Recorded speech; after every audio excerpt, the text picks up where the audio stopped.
Yes, sir. So it's Sunday right now. I'm on my way to the gym. About to do some legs, maybe do some squatting today. It finally stopped raining, which is a lifesaver because it's like, god damn, it's doing so much of this raining. It's like, Jesus Christ, I ain't got no time to do anything. But it's a nice Sunday. I want to hurry up and get this workout in because I want to go back to the spot and watch some football. Right now, I'm doing a nice little walk toward the train station. Damn.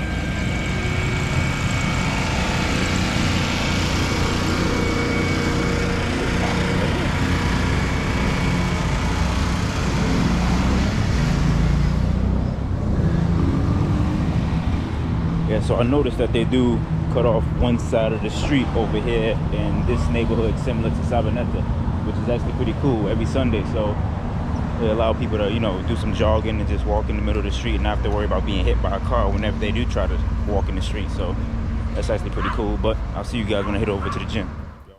Yeah, man. So like I said before, today is leg day, and I look at my body like building a house. So in order to build a solid house, you have to have a foundation to build upon first. So the same thing with your body. You gotta, if you want to have a solid physique, you have to have a solid foundation, and the start to your solid foundation begins with your legs. So I start off with legs before I train any other body part. Legs is the first body part that I train. So I started off with some calf raises. I did 2 different exercises, but I only recorded one. The first exercise I did some standing calf raises. Then I moved over to the leg press, the seated leg press machine, but I did calf raises on it. So the way I do my calf raises is I'll do neutral stance, inward stance, and then an outward stance, just to get multiple variations, so that way I'm hitting the calf at different angles. And I'll do between 8 and 10 repetitions per set. So I'm doing 3 sets, so that's roughly between 24 and 30 reps per set. And I know people are at home wondering and thinking like, damn dude, 30 reps per set, like that's insane. Like, why are you doing so many repetitions? And I'll tell you to take a closer look at the video and examine my calf muscles, and you'll see why I'm doing so many repetitions. Is because calves are a lagging point for me, and in order for me to build my calves up, I have to hit them more frequently and hit them with a lot more volume in order to reach the goal that I'm trying to reach with my calf muscles. So in order to combat the chicken leg disease that I have to, hit them more often and more frequently and with more volume. So after I finished up with my calf exercises, I moved over to leg extensions. And leg extensions, for me, it helps me get my mind right, my body right, and also my knees and my quads right, because I got old man joints.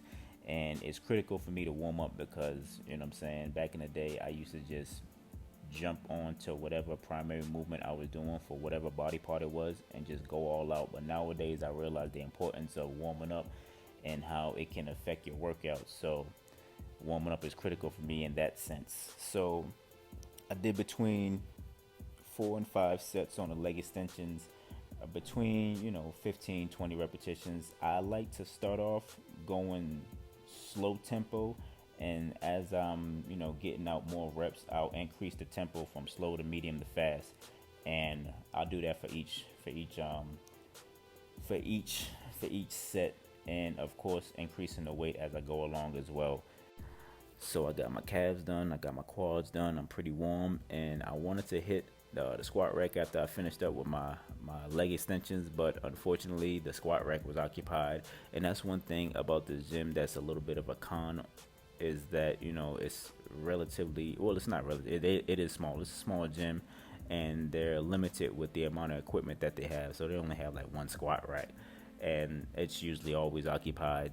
And that's one thing you can't do, is allow yourself to get caught up and sitting around and waiting for somebody to finish their exercise. So you got to move on. So what I did is I moved over to some hip abduction just to get some additional accessory work in. And cool cat I met in the gym today is my man Ottoman. He actually did a little bit of recording for me, so shout out to him. And once I finished up over there, I did about like 3 or 4 sets just to get some extra accessory work in.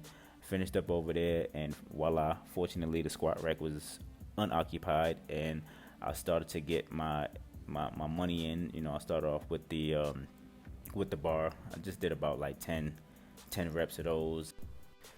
Classic pyramid style lifting. So I finished up on the bar and I added 25 pounds to each side, did about 8 reps. And one thing that warming up does a lot for me is it makes the weight feel a lot lighter. Like if I don't warm up, the weight will typically feel a little bit heavier, and when I do warm up, the weight feels a lot lighter, so it helps a lot with that. And you know, I did 8 reps on 25-pound weights on each side, then I added 135 to the bar, and I did about 6 reps, and I was feeling pretty good. Felt like the weight was a little light, and decided to move up and challenge myself a little bit. So I went from 165 and I did 5 reps of those, and then 185 to 205. I did 3 reps of 185 and 2 reps of 205. And I don't know what the hell I was thinking today. I didn't actually angle the camera to where you can see the full bar with the weight and my full body and the lens, but for whatever reason, you know what I'm saying, I was just on one this day and decided not to properly angle the camera, but it's all good. I still got my money, and that's all that matters. And for anyone out there who's looking to transition from back squatting to front squatting, I would say your biggest concern should be getting down your form and technique. That should be your primary goal right there. And as you get a little bit more comfortable and familiarize yourself with the movement, then you can gradually increase the weight. Like you're not going to be able to front squat 225 and you've never even felt the weight on your anterior delts before. It's just not gonna happen. Like for myself, it probably took me at least 3 to 4 weeks of getting comfortable with moving weight on a front squat, and then an additional 3 to 4 weeks with being able to add weight and feel comfortable with that. Like when I initially started front squatting, I was barely able to move 135.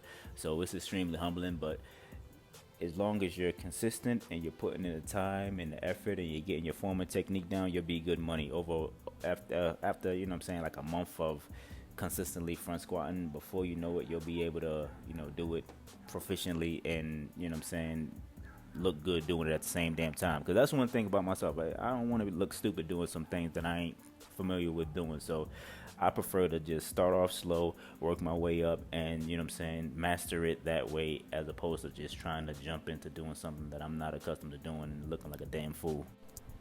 So boom, I finished up on front squatting, and then I moved on to walking lunges. Now walking lunges is like a gift and a curse for me. I don't like them, but I like them at the same time.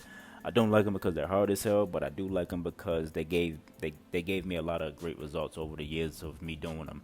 So I usually will use some dumbbells, but because the common area or the free weight area at Smartfit is fairly small, it'll be hard for me to navigate through these people like I'm in a damn maze. So I prefer to do them upstairs where there's not a lot of people, and I'm not going to carry any dumbbells up there because that's too much damn work. So I just use the kettlebells.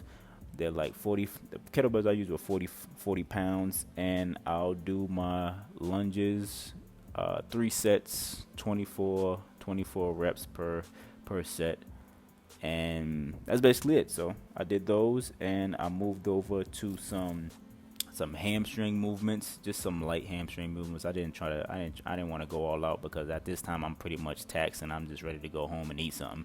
So I did some seated hams and some lying hams as well, and I did between 4 and 5 sets each, and roughly 10 to 15 repetitions per each set. Yes, sir. So I just got back to the crib, got me my post-workout meal. It damn near took me forever to get home because, as usual, it's always raining over here, man. It's never a dull moment when it comes to the weather. Literally was at the train station, nice and quiet.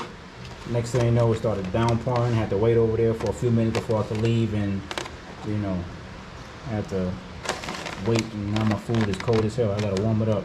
But good restaurant over there. It's over by Mallorca, the mall. They have a lot of good stuff. I'll put the link in the description if you want to check them out. And of course, my man Alexis was open today, so I had to re-up something crazy, and that's how we giving it up for today. But you already know what it is. Holla at you. Deuce.